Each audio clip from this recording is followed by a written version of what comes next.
matière de QVT.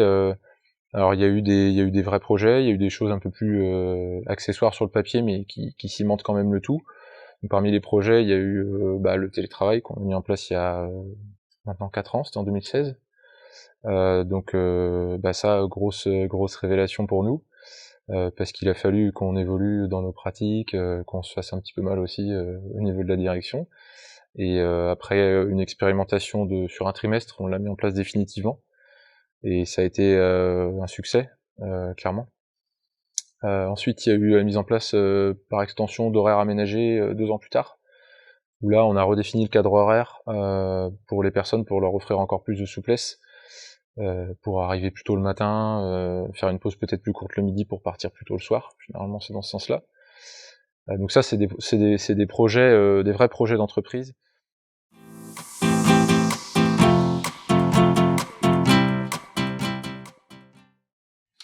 Si je veux vraiment être honnête, au début, quand on a mis en place, pour moi, il y a le télétravail qui était vraiment un travail de fond. Mais avant, on avait un premier projet, c'était de savoir comment vont nos collaborateurs. Et on a lancé un projet, on s'est dit on va faire un audit pour savoir comment vont les collaborateurs, et puis suite à ça, on prendra des actions. Parce qu'on voulait travailler sur un plan stratégique et autres, où dans la stratégie, il y avait déjà la QVT, c'était bien-être à l'époque. Et de là, on a dit, on a eu des offres d'audit, et on s'est dit, c'est bien, on aura un audit, puis 6 mois après, ce sera fini et l'autre. Et on a mis en place un outil que vous connaissez bien, qui est Review. Et pour moi, ça a été aussi un point important, puisqu'à ce moment-là, on s'est vraiment préoccupé du retour de nos collaborateurs de manière continuelle.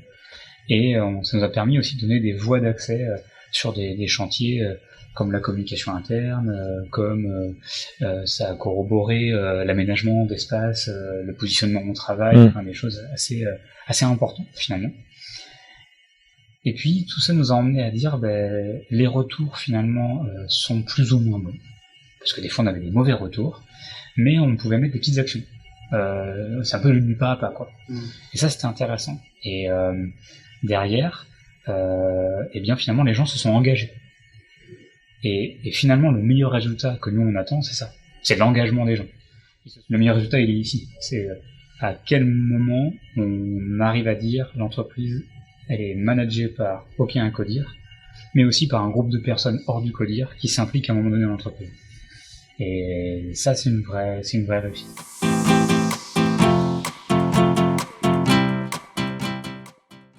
L'humain n'est pas différent de la performance. Mais pour moi, c'est 2 chemins à mener complètement en parallèle. Et ils doivent absolument avancer en même temps.